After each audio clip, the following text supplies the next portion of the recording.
नमो भगवते वासुदेवाय। ओम नमो भगवते ओम नमो वासुदेवाय। भगवते वासुदेवाय। नारायणं नमस्कृत्य नरं चैव नरोत्तमं देवीं सरस्वतीं व्यासं ततो जयम् उदीरये। तमादिदेवं करुणानिधानं तमालवर्णं सुहितावतारम् अपार संसार समुद्रसेतुं भजामहे भागवत स्वरूपम्। ग्रंथराज श्रीमद्भागवतम चतुर्थ स्कंधे अष्टाविंशति अध्यायेर आज के षड्विंशति श्लोक থেকে আলোচনা প্রসঙ্গ এই জগতে যাদেরকে আমরা হত্যা করি অর্থাৎ পশু হত্যা করে খাই, সেই পশুরা পরবর্তীতে আমাকে হত্যা করবে। সেই আলোচনা প্রসঙ্গ আমাদের আজকে 897তম ভাগবত রসমাধুরী সেমিনারে উপস্থিত সমস্ত ভক্তমণ্ডলী, মমতাময়ী মাতৃমণ্ডলী সকলকে জানাই আন্তরিক প্রীতি শুভেচ্ছা অভিনন্দন। প্রথমে গুরুপাদ পদ্মে প্রণাম নিবেদন করে তার অহৈতুকী কৃপা আশীর্বাদ প্রার্থনা করি। নমো ওং বিষ্ণুপাদায় কৃষ্ণপৃষ্ঠায় ভূতলে শ্রীমতে জয়পতাকা স্বামিনিতি নামিনে। নমাচার্য পাদায় নিতাই কৃপা প্রদায়িনে। গৌরকথা ধামদায় নগর গ্রাম তারিণে। ভাগবত মাহাত্ম্য হেম সিংহ যুতম চৈতত বৈষ্ণবায় দদাতি চ। কৃষ্ণেন স সাযুজ্য সপুমা লভতে ধ্রুবম। স্বর্ণ সিংহাসনে ভাগবত রেখে কোনো বৈষ্ণবকে যদি কেউ দান করেন, তিনি ব্রহ্মগতি ব্রহ্ম সাযুজ্য লাভ করবেন।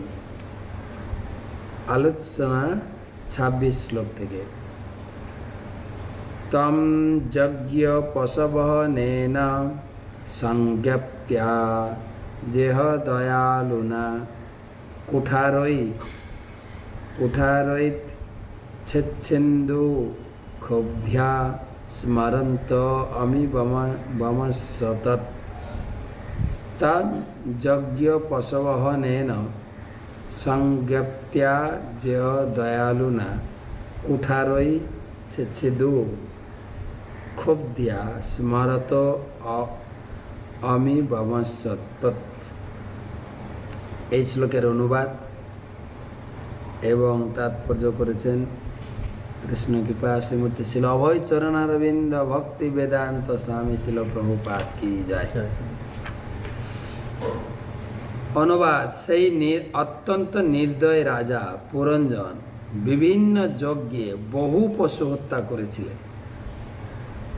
তখন সেই সমস্ত পশুরা সুযোগ পেয়ে তাদের শিং দ্বারা তাকে বিদীর্ণ করতে লাগলো,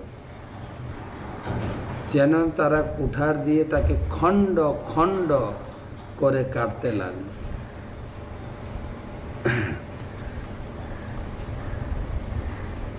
আমরা শুনে আসছি প্রাচীন বহির্ষদকে মহারাজ, প্রাচীন বহির্ষদকে নারদ মুনি এই কর্মকাণ্ড পন্থা বন্ধ করতে চাইছে। তার পুত্র 10 প্রচেতা ভগবানের সাধনায় গেছেন, আর তিনি নিজে কর্মকাণ্ডে যুক্ত হয়েছে। অত্যন্ত দয়ালু নারদ মুনি তার সেই কর্মকাণ্ডীয় পন্থা বন্ধ করার জন্য একটা রূপক কাহিনীর অবতারণা করেছেন। সেই কাহিনী আমরা পড়ছি, পুরঞ্জনের কাহিনী। তো এখন পুরঞ্জন হচ্ছে জীবাত্মা, আর দেহটা হচ্ছে গৃহ। এখন মৃত্যুর সময় পঞ্চ প্রাণ বিশিষ্ট সেই আত্মা এবং সূক্ষ্ম দেহ সহ যমদূত তাকে টেনে নিয়ে যাচ্ছেন। আর রাস্তায় যত আমরা পশু হত্যা করি, সেই পশুরা অপেক্ষা করে আমার মৃত্যুর পর আমাকে তার প্রতিশোধ নেবে। তাৎপর্য, যারা ধর্মের নামে অথবা আহার করার জন্য পশু আহার করে, পশু হত্যা করে, মৃত্যুর পর এই প্রকার দণ্ড ভোগ করতে হয়। মাংস শব্দটির অর্থ মাম মানে আমাকে এবং স মানে সে, এই শব্দ দুটির সমন্বয়। অর্থাৎ যে পশুগুলিকে আমরা হত্যা করি, আবার আমাদেরকে হত্যা করার জন্য তাদের সুযোগ দিতে হবে। অর্থাৎ মাংস, মাম মানে আমি, আমি স মানে তুমি, আমি তোমাকে এখন কেটে খাচ্ছি, পরবর্তীতে তুমি আমাকে কেটে খেও। এই এগ্রিমেন্ট, এই শর্ত করে আমরা মাংস খাই, এটা বেদে বলা হয়েছে। মাংস কথাটির আক্ষরিক অর্থ মাংস, এটা তো বেদের কথা। কিন্তু আমরাও তো যদি বেদ নাও মানি, কর্মপন্থা যদি গ্রহণ করি, কর্মপন্থা, যেমন কর্ম তেমন ফল, কর্মের দর্শনে বলা হয়েছে। একথা বৈজ্ঞানিকের দ্বারাও প্রমাণিত। আমরা সেই নিউটনের তৃতীয় সূত্র স্কুলে পড়তাম, প্রত্যেক কর্মের সমান এবং বিপরীত প্রতিক্রিয়া। Every action has an equal and opposite reaction. সেটা তো স্বীকার করতেই হবে। আমি যদি কাউকে ভালোবাসি, সে ভালোবাসার প্রতিদান দেবে। আর কাউকে যদি আমি হিংসা করি, সে হিংসার প্রতিদান দেবে। তো সেটাই বলছেন, মাংস কথাটির অর্থ আমরা উদর পূর্তির জন্য, জিহ্বার রসনা তৃপ্তির জন্য যাদেরকে মেরে খাই, তারাই আমাকে মৃত্যুর পরে, তারাই আমাকে তার প্রতিশোধ নেবে। মাংস, মৃত্যুর পর সেই সমস্ত পশুদের শিংয়ের দ্বারা বিদীর্ণ হওয়ার বেদনা অনুভব করতে হবে। তা না জেনে মূর্খেরা অসহায় পশুদের নির্বিবাদে হত্যা করে। আমাদের তো ধর্মপন্থা তো বা বেদের কথা তো পড়ানো হয়ই না, শুধুমাত্র কিছু কথা রিসার্চ করা বা নিজেদের কিছু জ্ঞানের গর্মিতা দিয়ে আমাদের স্কুল কলেজে ছেলে মেয়েদেরকে শেখায়। যেরকম একটা বলে না জীবন বিজ্ঞানে, যে কিছু পশু আছে মাংসাশী, কিছু পশু আছে শাকাহারী, মাংস খায় না। যেরকম গরু, হরিণ, ওরা আছে শাকাহারী। কিন্তু যখন মানুষের বেলায় লেখা হলো সর্বভুক, আমাদেরটা বেছে নিয়েছি, কিন্তু সর্বভুক, আমরা সব খাবো, আমরা মাংসাশী, তারপরে শাকাহারী, আমরা নিজেদেরকে এরকম বিভক্ত করবো না। আমরা, আমাদের টাইটেল হচ্ছে সর্বভুক, সব খাবো আমরা। আমাদের একজন গৌড়ীয় মঠের মহারাজ বলছে, মানুষের মুখটা যেন হাইড্রেন, বুঝেন? বাড়ির সমস্ত নোংরা আবর্জনা ড্রেন দিয়ে ভেসে যায়। ট্রেনে চলতে চলতে, লোকাল ট্রেনে দেখবেন লোকে বসে আছেন, আর কত রকমের হকারি উঠে, ছোলা সিদ্ধ, গরম গরম ছোলা সিদ্ধ খাচ্ছে, মুড়ি খাচ্ছে। আর তাদের বলার স্টাইলও একটু মর্রি। এখন নতুন করে আমার বলা শুরু হয়েছে খড়গপুর লাইনে। খারাপ চা, লোককে আকর্ষণ করে। ঘুম থেকে উঠতে খারাপ চা, এই চা দিয়ে যাও, শুধু চা বলছে না, খারাপ চা বলছে, এখন বলা শুরু করে। তো যা আসছে খাচ্ছে, বাদাম ভাজা, ছোলা ভাজা, ডিম সিদ্ধ, যা আসছে খাচ্ছেই, হ্যাঁ না, ড্রেন খোলা আছে, যা আসছে হ্যাঁ হ্যাঁ। আবার কিছু লোক আর ছড়া বলে, যা দেবে অঙ্গে তাই যাবে সঙ্গে, ছড়া বলে খাচ্ছেই লোকে প্রচুর পরিমাণে। হ্যাঁ, জাবর কাটার মতো সারা দিন মুখ চলছে লোকে। আর লোকের মনকে আকর্ষণ করার জন্য সারাদিন লোকে এত কষ্ট করে অফিস করছে, আর কেউ সিট পায় না, বসে এত টেনশনের মধ্যে যায়, সেই তাদের মাঝখানে একটু মুখরোচক দিয়ে লোকগুলোকে ভুলিয়ে রাখে। হ্যাঁ, এগুলো খায়। একটা লোক উঠছে, পা তুলে দেবো, পা তুলে দেবো, পা তুলে দেবো, সব হাঁ করে দিচ্ছে, পা তুলে দেবো। ওর হাতে পাতি লেবু আছে, পাতি লেবু দেবো, সংক্ষেপে পা তুলে দেবো।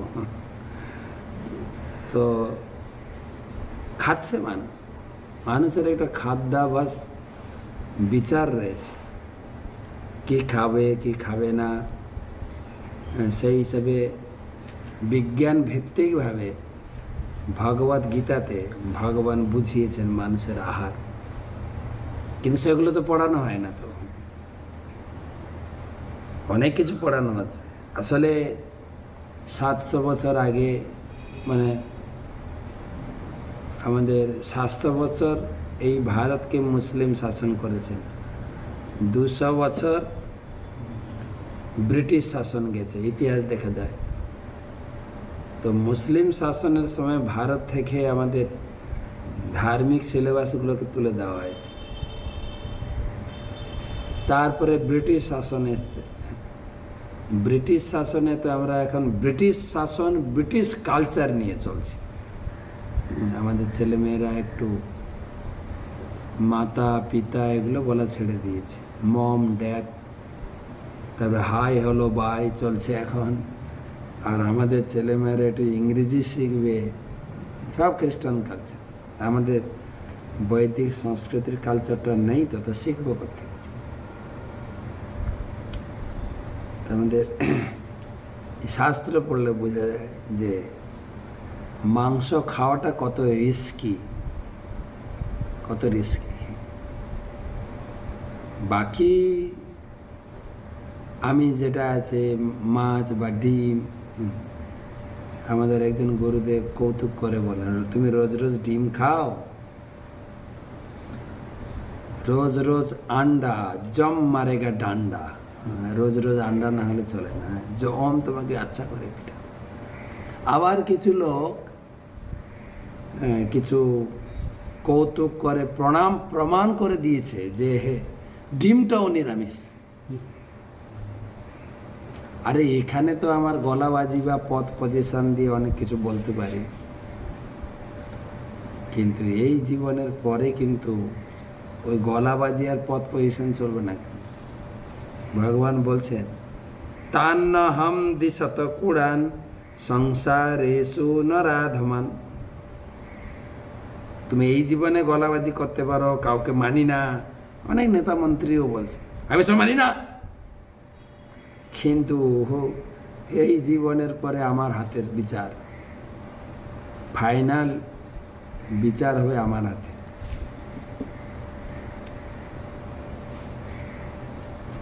মূর্খেরা অসহায় পশুদের নির্বিবাদে হত্যা করে। তথাকথিত সভ্য মানব সমাজ ধর্মের নামে এবং আহারের নামে বহু কষাই খেলা খুলছে। যারা একটু ধর্মপরায়ণ তারা মন্দিরে মসজিদে উপাসনালয়ে পশু হত্যা করছে, কিছু আবার ধর্মের নাম করেও করছে। একে তো পশু বলি আছে, আবার কিছু লাল কাপড় পরে তারাও বলাবাজি করছে, বলছে কোথায় বলা আছে নিরামিষ খাওয়ার কথা। ঠিক যেমন মানব সমাজের আইন হচ্ছে জীবনের জন্য জীবন, তেমনি ভগবানের আইনেও অন্য কোনো জীবের জীবন নেওয়ার অধিকার কারো নেই।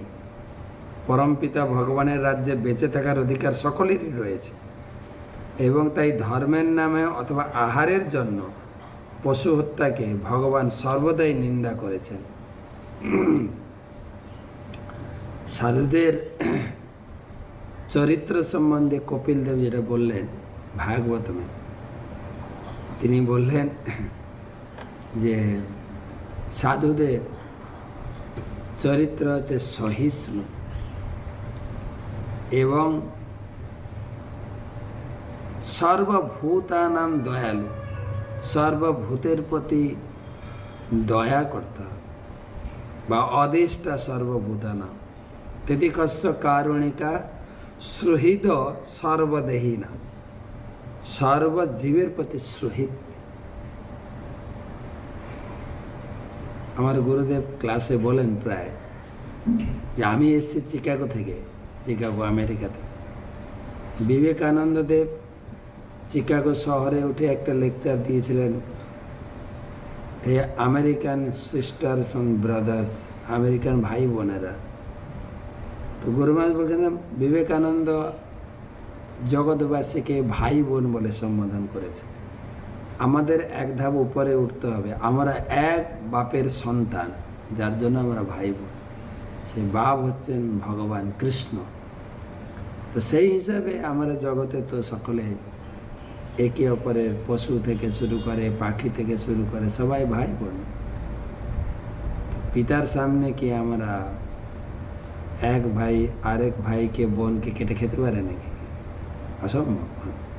সেই জন্য ভগবানের বিচার, ভগবান বলছেন তান্নহং, গীতার 16 অধ্যায় দৈবাসুর অসুর গুণাবলী বর্ণনা করতে গিয়ে বলছেন তানি অহম দিশত কুরান সংসারেষু নরাধমা ক্ষিপামি অজস্র অশুভম আসুরিম আসুরেশ্বু জনিষু। তোমাদেরকে এই যে যারা হত্যা করছে আর খাচ্ছে, কেউ বলবে আমি তো হত্যা করছি না, আমি খাচ্ছি। বেদে বলা হচ্ছে 6 জন দোষী, যে হত্যা করছে, যে রান্না করছে, যে পরিবেশন করছে, যে খাচ্ছে, যে বিক্রি করছে, সব চেন করা আছে। কিছু লোক বলে আমি তো আমার পশুটা বিক্রি করে দিচ্ছি। তো তাদের সকলকে, যারা হিংসাপরায়ণ, ক্রূর এবং যারা নরাধম, আমি তাদের ভবসাগরে বিভিন্ন আসুরিক জনিতে নিক্ষেপ করি। পশুঘাতকেরা পরমেশ্বর ভগবান ও অন্যান্য জীবেদের প্রতি হিংসাপরায়ণ বলে তাদের নরকের অন্ধকারে নিক্ষেপ করা হয় এবং তাই তারা জীবনের উদ্দেশ্য কখনো হৃদয়ঙ্গম করতে পারে না, সে কথা পরবর্তী শ্লোকে বিশ্লেষণ করা হয়েছে। 27 নম্বর শ্লোক। অনন্ত পারে তমসি মগ্ন নষ্ট স্মৃতি সমাহ শাশ্বতীর অনুভূই আর্তিম প্রমদা সঙ্গ দূষিত। অনন্ত পারে তমস মগ্ন নষ্ট স্মৃতি সমাহ শাশ্বতীর অনুভূই আর্তিম প্রমদা সঙ্গ দূষিত। রমণীর দূষিত সঙ্গ প্রভাবে রাজা পুরঞ্জনের মতো জীবেরা নিত্যকাল সংসারে কষ্ট ভোগ করবে এবং বহু বহু বছর ধরে স্মৃতিরহিত হয়ে তারা জড়জাগতিক জীবনের অন্ধকার প্রদেশে অবস্থান করে। এগুলো সব রিলেটেড, মাংস খাওয়ার সাথে সাথে স্ত্রী সঙ্গ, এগুলো সব রিলেটেড। মাংস, এই মানি, সব ম থাকলে, মানি থাকলে মানিটাকে উপভোগ করার জন্য মাংস লাগবে, সেটাও আর শরীরটাকে শান্ত করার জন্য মহিলা লাগবে। সবগুলোই পাপের ভাণ্ডার সব। সেটা এখানে বলছেন রমণীর সঙ্গ আর মাংস আহার, এই দুটো নরকের অন্ধকার প্রদেশে গমন করে। তাৎপর্য, জড়জাগতিক অস্তিত্বের বর্ণনা। জীব যখন কৃষ্ণের নিত্য দাস রূপে তার প্রকৃত পরিচয় ভুলে গিয়ে নষ্ট স্মৃতি স্ত্রীর প্রতি আসক্ত হয়, তখন সংসার বন্ধন শুরু হয়।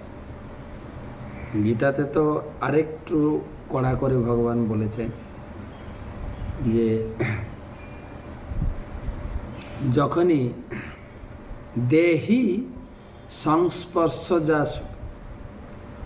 যখনই সংস্পর্শ সুখ, স্বামী স্ত্রী মিলনের সংস্পর্শ সুখ শুরু হবে, তখন দুঃখ জনয়ে বদে, দুঃখের জনি। শুধু কি জন্মগ্রহণ করবে? দুঃখ। দুঃখের জনি এই সংস্পর্শ সুখকে বলা হয়। তিতাব দুঃখ ভোগ করে। মানব সভ্যতাকে অজ্ঞানের গভীরতম অন্ধকার থেকে রক্ষা করার উদ্দেশ্যে কৃষ্ণ ভাবনামিত আন্দোলন শুরু করা হয়েছে। এই আন্দোলনের মুখ্য উদ্দেশ্য হচ্ছে নষ্ট স্মৃতি জীবেদের কৃষ্ণ ভাবনার অমৃত সম্বন্ধে মনে করিয়ে দেওয়া।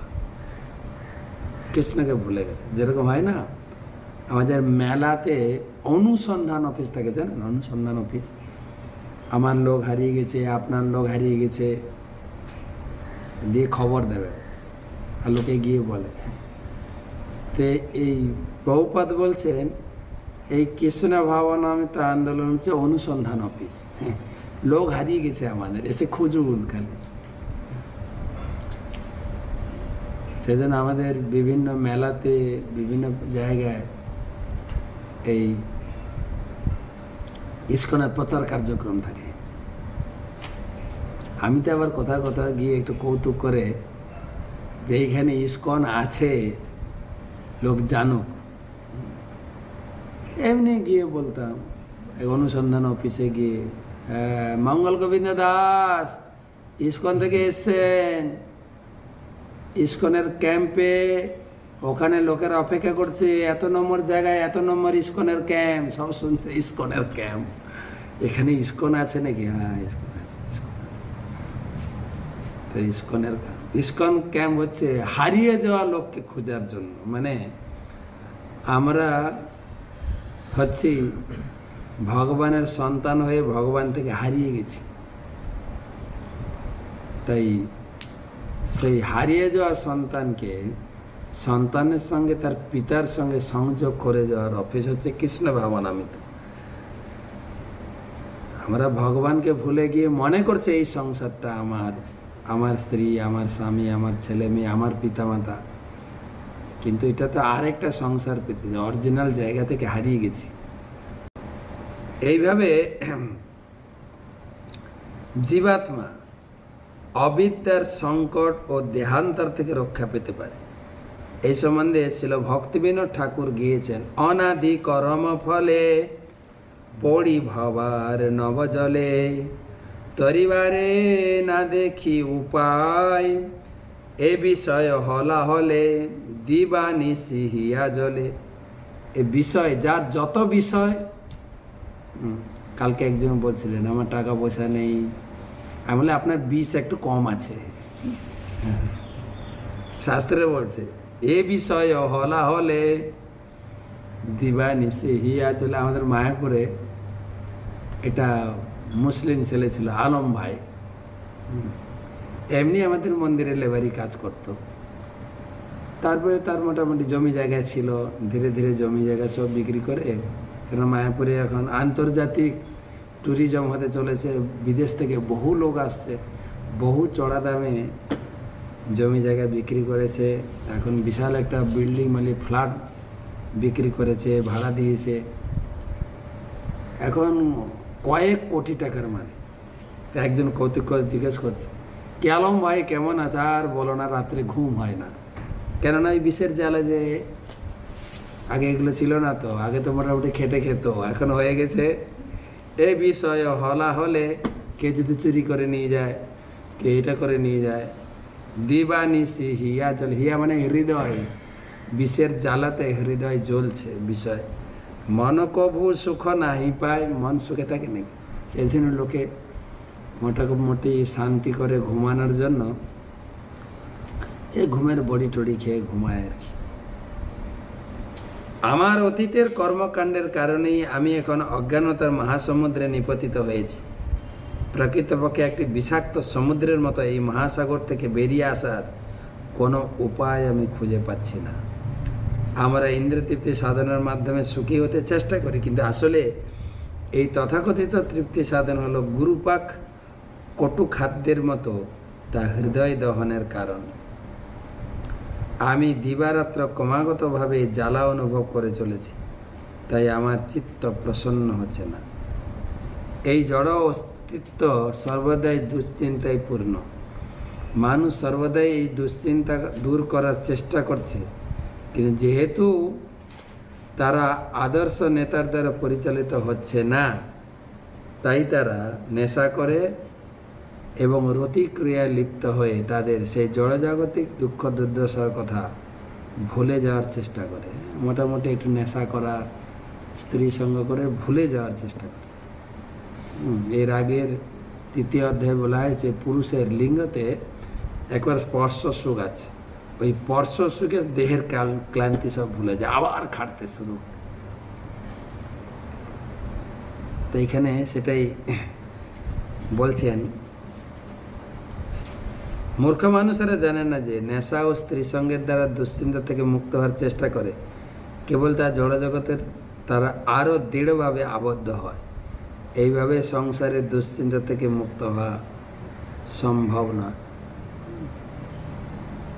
সেজন্য সম্রাট কুলশেখর বলেছেন, ইদম শরীরম সপ্তসন্ধি জর্জরম পতত্ববশম পরিণাম পেশলম। এ শরীরে 206টা হাড় আছে, হ্যাঁ, আমরা বিজ্ঞানের ভাষায় পড়েছি। জয়েন্ট আছে 100টা। শতসন্ধি, সন্ধি সন্ধি মানে জয়েন্ট, আর সবসময় জয়েন্টগুলো কামড়াচ্ছে, জয়েন্ট পেন বলে না, জয়েন্ট পেন। শতসন্ধি জর্জ, ইদম শরীরম শতসন্ধি জর্জরম। আর এই গাঁটের ব্যথা, জয়েন্ট পেন নিয়ে কোনো রকমে বেঁচে আছে। লাভটা কি? পরিণাম পেশলম পতত্ব অবসম। এই শরীরটা পাতিত হবে, শ্মশানে গিয়ে পিটিয়ে পিটিয়ে পুড়ানো হবে, এর আর কিছু লাভ নেই। পরিণাম পেশলম। প্রশ্ন করছে কি করব তাহলে? কিম ঔষধম মোড়মতে, কিম ঔষধম পৃচ্ছসি মোড়মতে। তাহলে এই জয়েন্ট পেনের ওষুধটা কি? নিরাময়ম কৃষ্ণ রসায়ম পিব। নিরাময়ের মেন মেডিসিন হচ্ছে নিয়মিত ভাগবত কথা শুনুন, তাহলে নিরাময় হবে, জয়েন্ট পেন থেকে মুক্ত হয়ে যায়। এই জয়েন্ট পেনের নিবারণের একটা ঔষধ ভাগবত। প্রমদা সঙ্গ দূষিত শব্দটি ইঙ্গিত করে যে অন্যান্য সমস্ত কলুষের কথা ছেড়ে দিলেও কেউ যদি স্ত্রীলোকদের প্রতি আসক্ত থাকে, তাহলে সে একটি সেই কলুষই তাকে চিরকালের জন্য জড়জগতে বন্ধনে রাখার পক্ষে যথেষ্ট। তাই বৈদিক সভ্যতায় জীবনের শুরু থেকেই মানুষকে নারীর প্রতি আসক্তি বর্জন করার শিক্ষা দেওয়া হয়। জীবনের প্রথম আশ্রয় হচ্ছে ব্রহ্মচর্য, দ্বিতীয় আশ্রম হচ্ছে গার্হস্থ্য, তৃতীয় আশ্রম হচ্ছে বানপ্রস্থ, চতুর্থ আশ্রম হচ্ছে সন্ন্যাস। মানুষকে স্ত্রী সঙ্গ থেকে মুক্ত হওয়ার শিক্ষা দেওয়ার জন্য এই সমস্ত আশ্রমগুলি করা হয়েছে। আর একটা শ্লোক পড়ি। তামেব মনসা গৃহ্ণন বভুব প্রমদত্তমা অনন্তরম বিভর্দস বিদর্ভস্য রাজসিংহস্য বেশ্মণি। তামেব মনসা গৃহ্ণন বভুব প্রমদত্তমা অনন্তরম বিদর্ভস্য রাজসিংহস্য বেশ্মণি। অনুবাদ: রাজা পুরঞ্জন তার পত্নীর কথা চিন্তা করতে করতে দেহত্যাগ করেছিলেন, তাই তার পরবর্তী জীবনে সে এক অতি সুন্দরী উত্তম ললনা হয়েছিলেন। রাজারই গৃহে তার পরজন্মে বিদর্ভ রাজার কন্যা হন। মৃত্যুর সময় যে যা চিন্তা করে মারা যাবে, সেই রকম দেহ পাবে। যেহেতু রাজা পুরঞ্জন তার মৃত্যুর সময় তার পত্নীর কথা চিন্তা করেছিলেন, তাই তার পরবর্তী জীবনে তিনি তার স্ত্রী শরীর প্রাপ্ত হয়েছিলেন। ভগবদ্গীতায় 8ম অধ্যায়ে 6ষ্ঠ শ্লোকে সেই সত্য প্রতিপন্ন করা হয়েছে। জম জম বাপি স্মরণ ভাবম ত্যজত্যন্তে কালে বরম তম তমৈ বৈতি কৌন্তেয় সদা তদ্ভাব ভাবিত। যে যে ভাব স্মরণ করে দেহত্যাগ করবে সেটা আসবে। মৃত্যুর সময় যে অবস্থা চিন্তা করে জীব দেহত্যাগ করে, সে তার পরবর্তী জীবন নিঃসন্দেহে সেই দেহ প্রাপ্ত। তো মৃত্যুর সময় অন্য চিন্তাও তো আসতে পারে। তো এখানে বলা হয়েছে সাধারণত পুরুষের ক্ষেত্রে স্ত্রী চিন্তা আছে, কারণ তার জীবনের সহায়ক ছিলেন স্ত্রী প্রতি পদক্ষেপে। সেই জন্য আমি শুনেছি, শাস্ত্রে কোথাও লেখা আছে, দেখতে হবে, স্ত্রী যদি আগে মারা যায় স্বামীর আগে, হ্যাঁ, সেই স্ত্রীও ভাগ্যবতী, স্বামীও ভাগ্যবান। আর মৃত্যুর সময় স্ত্রী চিন্তা আসবে, স্ত্রীর চিন্তাটা এসে যায় যে আমি একে একা রেখে যাচ্ছি, আমার ছেলে বৌমারা দেখবে কিনা, বা এর অবস্থা কি হবে, একটু চিন্তা আসে। যে বিশেষ বিষয়ের চিন্তার জীব মগ্ন থাকে মৃত্যুর সময় সেই চিন্তাই করবে। জাগ্রত অবস্থায়, স্বপ্নাবস্থা অর্থাৎ সুষুপ্তিতে যে চিন্তা জীবের জীবনকে ঘিরে থাকে মৃত্যুর সময় সেই চিন্তা করবে। ভগবানের সঙ্গ থেকে বিচ্যুত হওয়ার পর জীব এইভাবে প্রকৃতির নিয়মে এক দেহ থেকে আরেক দেহে দেহান্তরিত হতে থাকে, অবশেষে মনুষ্য জীবন লাভ করে। মনুষ্য জীবনে যদি সে আধ্যাত্মিক জীবনকে অবহেলা করে জড়জাগতিক চিন্তায় মগ্ন থাকে এবং জন্ম মৃত্যুর সমস্ত সমস্যার সমাধানকারী পরমেশ্বর ভগবান গোবিন্দের শ্রীপাদপদ্মের আশ্রয় গ্রহণ না করে, তাহলে পরবর্তী জীবনে সে একটি স্ত্রী শরীর প্রাপ্ত হয়, বিশেষ করে যদি তার পত্নীর কথা চিন্তা করে। জম জম বাপি আর তম তম গতি, কিরকম ভগবান লিখেছেন একদম, জম জম বাপি স্মরণ ভাবম তেজতন্তে কলেবরম তম তময়, জম জম আর তম তম, যা যা একদম মেপে মেপে বলেছেন ভগবান। শ্রীমদ্ ভাগবতমের তৃতীয় স্কন্ধে 31 অধ্যায় প্রথম শ্লোকে বলা হয়েছে, কর্মণা দৈব নেত্রণ, জীব কখনো পুণ্য কর্ম করে, কখনো পাপ কর্ম করে,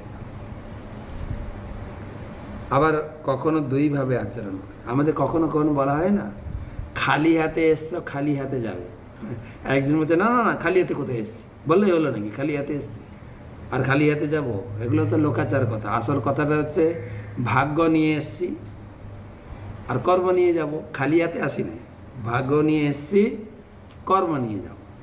আমি কি কর্ম করছি, খালি হাতে যাব না, আমার কর্ম যাবে সঙ্গে।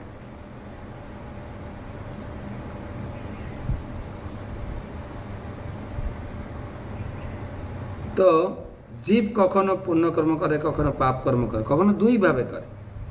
বলে না ভালো মন্দ সব কাছে লাগানো আছে, ভালো মন্দ, ভালো মন্দ খেয়ে আসি, ভালো মন্দ দেখে আসি। আমাদের হিন্দি গান আছে, কবি খুশি কবি গম টরারাম পম পম, মোটামুটি সুখ দুঃখ নিয়ে জীবন। তো কখনো কিছু পুণ্য করি, সুযোগ পেলে পুণ্যবান লোকের সান্নিধ্যে এলে পুণ্য করতে থাকি, আবার পাপী লোকদের সংস্পর্শে এলে আবার পাপ করতে থাকি। জীবনটা এরকম। সেজন্য শাস্ত্রে বলছে পুণ্যবান বা সুকৃতিবান বা ভক্ত সঙ্গে থাকে, তাহলে জীবনটা সুরক্ষিত। তাই সমস্ত কর্মেরই হিসাব নিকাশ রাখা হয় এবং দৈবের তত্ত্বাবধানে জীব একটি নতুন শরীর প্রাপ্ত হয়। রাজা পুরঞ্জন যদিও তার পত্নীর প্রতি অত্যন্ত আসক্ত ছিলেন, তবুও তিনি বহু পুণ্যকর্ম অনুষ্ঠান করেছিলেন। তাই একটি স্ত্রী শরীর প্রাপ্ত হলেও তিনি রাজকন্যা রূপে জন্মগ্রহণ করেছিলেন।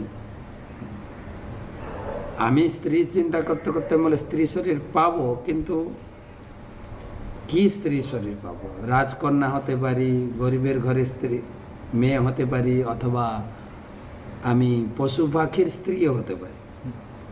সেদিন তার কর্মের প্যাকেজ নিয়ে বিচার হবে। যেন একটা লোক যখন দোষ করে, শুধু তো দোষ বিচার হয় না, এই লোকটা আগে কি কি করেছে, এখন কি কি করছে, সব নিয়ে আছে। তো সেই জন্য ভগবান বলছেন, প্রাপ্য পুণ্য কি তান লোকান উচ্ছিতা শাশ্বতী সমা শুচি নাম শ্রীমতাম গেহে যোগ ভ্রষ্ট অভিজায়তে। অসফল যোগী বহু বছর ধরে পুণ্য জীবাত্মাদের সুখ উপভোগ করার পর ধনী পরিবার বা সম্ভ্রান্ত পরিবারে জন্মগ্রহণ। কেউ যদি কর্ম, সকাম কর্ম, মনোধর্ম, প্রসূত জ্ঞান তথা যোগের প্রতি অত্যন্ত আসক্ত থাকার ফলে ভক্তি যোগের মার্গ থেকে অধপতিত হয়, তাহলে তিনি সম্ভ্রান্ত ও ধনী পরিবারে জন্মগ্রহণ করার সুযোগ পাবেন। পরমেশ্বর ভগবান দেবতাদের নিযুক্ত করেছেন তাদের জীবেদের বাসনা অনুসারে তাদের পূর্বকৃত কর্মের ন্যায্য ফল প্রদান করে। যদিও রাজা পুরঞ্জন তার পত্নীর প্রতি অত্যন্ত আসক্ত হয়েছিলেন, স্ত্রী শরীর প্রাপ্ত হয়েছিলেন, তবে তার পুণ্য কর্মের ফলে তিনি এক রাজ পরিবারে জন্মগ্রহণ করেছিলেন। মূল কথা হচ্ছে আরেকটি শরীর দান করার পূর্বে আমাদের সমস্ত কার্যকলাপ মূল্যায়ন হয়। নারদমুনি তাই ব্যাসদেবকে উপদেশ দিয়েছিলেন, মানুষের কর্তব্য হচ্ছে সমস্ত কর্ম পরিত্যাগ করে কেবল কৃষ্ণ ভক্তির পন্থা অবলম্বন করা। সেই উপদেশ স্বয়ং শ্রীকৃষ্ণ দিয়েছেন। তাই ভক্ত যদি আধ্যাত্মিক চেতনার স্তর থেকে বিচ্যুত হয়, তো পরবর্তী জীবনে তিনি ভগবত ভক্ত বা কোনো ধনী ব্যক্তির গৃহে মনুষ্য শরীর প্রাপ্ত হবেন। এইভাবে তিনি তার ভগবত ভক্তির অনুশীলন চালিয়ে যাওয়ার সুযোগ প্রাপ্ত হবেন। তো এইখানে তাৎপর্য মতো, এই তাৎপর্য পড়লেই আপনি অনেক কথা জানতে পারবেন। হ্যাঁ, আর অনেক বড় বড় তাৎপর্য প্রভুপাদ দিয়েছেন। প্রত্যেকটি শ্লোকের প্রত্যেকটি শব্দের তাৎপর্য, এটার মানে কি, ওইটার মানে অর্থ বুঝিয়েছে। তাই আমি সবার সামনে তাৎপর্য পড়ে বোঝাচ্ছি, এবং যাদের বই আছে আমার সঙ্গে সঙ্গে পড়বে, তাহলে বোঝা যায়। যাই হোক, আজকে জগন্নাথের কাহিনী হলো না। আজকে এই শ্লোকগুলো পড়তে পড়তে আমাদের সময় তো অতিক্রান্ত হয়ে গেছে, কিন্তু অনেকগুলো মূল্যবান কথা আজকে আমরা জানতে পারলাম। যে মাংস কথাটির অর্থ কী, আর আমাদের মৃত্যুকালীন চিন্তা, আর আমাদের পরবর্তী জন্ম আছে, কিন্তু আমার কর্মের পুঁজি অনুযায়ী জন্ম হবে। এর আগেও আমরা আলোচনা করেছি। ধরুন আমরা নতুন পোশাক আশাক কিনি না, ধরো পুজো আসবে অক্টোবরে, তো দোকানে গিয়ে অনেক ধরনের পোশাক থাকে। বলুন তো, সব পোশাক সবার পছন্দ হয় কি? হয় না। হ্যাঁ, সেই জন্য আমার কর্মের ফের পুঁজি, একটা যে পছন্দ আর একটা যে পছন্দ হলেও টাকা পয়সা লাগবে তো নাকি? পছন্দ হলে হবে না, কি লাগবে? পুঁজি লাগবে। সেজন্য কর্মের পুঁজি আর আমার মৃত্যুকালীন পছন্দ বা চিন্তা, দুটোকে নিয়ে আমি একটা পোশাক পাবো পরবর্তী জীবনে। এই শরীরটা তো একটা পোশাক। গীতায় ভগবান বলেছেন, বসাংসি জীর্ণানি যথা বিহায় নবানি গৃহান্তি নরো পরাণ। যে এই শরীরটা হচ্ছে আত্মার বস্ত্র। তো আমরা এই বস্ত্রটা পুরানো ছেড়ে গেলে ফেলে দিয়ে নতুন বস্ত্র পাবো। আমার কর্মের পুঁজি আর মৃত্যুকালীন চিন্তার উপরে ভিত্তি করে। সংক্ষেপে দুটো প্রশ্ন করে নিই। দুটো প্রশ্ন রয়েছে।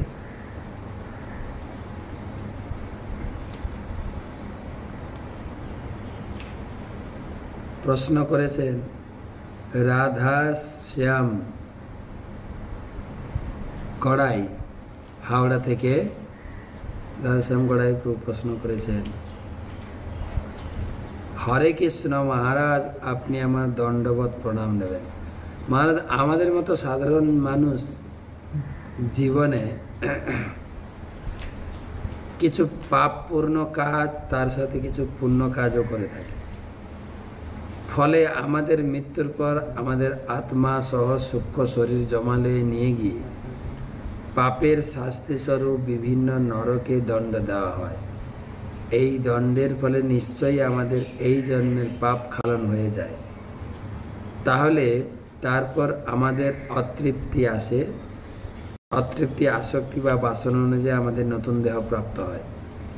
নরক যন্ত্রণা ভোগের ফলে যদি আমাদের সব পাপ শেষ হয়ে যায়, তাহলে আমরা পরের জন্মে কেন পূর্বজন্মের কর্মের ফল ভোগ করি বলা হয়? তাহলে কি নরক যন্ত্রণা ভোগ করলেও আমাদের পাপ সম্পূর্ণ স্খলন হয় না? ব্যাপারটা ঠিক বুঝতে পারছি না। অল্প কথায় যদি ব্যাপারটা বুঝিয়ে দেন, অল্প কথাই বলবো, ডিটেলস বললে তো সময় হবে না। অল্প কথা হচ্ছে, ভক্তিরসামিত সিন্ধু বা বেদে এই পাপ কর্মের ফলকে 4 ভাগে ভাগ করা হয়েছে। প্রারব্ধ, অপ্রারব্ধ, কূট আর বীজ ফলন। 5 ভাগে। প্রারব্ধ, অপ্রারব্ধ, কূট, বীজ, ফলনমুখ। 4 ভাগে বলা যায়। প্রারব্ধ মানে পাপ কর্মের ফল আমি পাচ্ছি, আর অপ্রারব্ধ মানে আছে, জমা আছে, কিন্তু ওটা জমা আছে, ওটা কূট, ওর থেকে বীজ হবে, বীজ থেকে ফলনমুখ হবে, তখন ভোগ হবে। তো কিছু পাপ নরকে ভোগ করতে হয়, প্রারব্ধ। আবার কিছু জমা থেকে যায়, যেগুলো কয়েক জন্ম লেগে যায় ভোগ করতে। বা কখনো কেউ যদি ভক্ত হয়, কৃষ্ণ ভক্ত হয়, ভগবান তার সে কয়েক জন্মে জমে থাকা হার্ড ডিস্ক, মানে পাপের হার্ড ডিস্কটা ভগবান খালি করে দেন। বেদে বলা হয়েছে বা ব্রহ্মসংহিতা বলা হয়েছে, কিন্তু ভক্তি চ ভাজম, কেউ যদি ভগবানকে ভক্তি করেন তার সমস্ত পাপ, বা ভগবান নিজেও তিনি এগ্রিমেন্ট করেছেন, শর্ত করেছেন না, তুমি আমার চরণে আত্মসমর্পণ করো, তোমার সব পাপ আমি নিয়ে নেব। সর্বধর্মান পরিত্যাজ্য মামেকম শরণং ব্রজ অহম তাম সর্ব পাপেভ্যো মোক্ষয়িষ্যামি মা শুচ। আমি তোমার সব পাপ। তো ভক্ত হলে সব পাপ থেকে মুক্ত হয়, শুধু নরকে পিটালে সব পাপ থেকে মুক্ত হওয়া যায় না। আরেকটা প্রশ্ন পড়ি। প্রশ্ন করেছেন গোপাল পাত্র, হুগলি থেকে।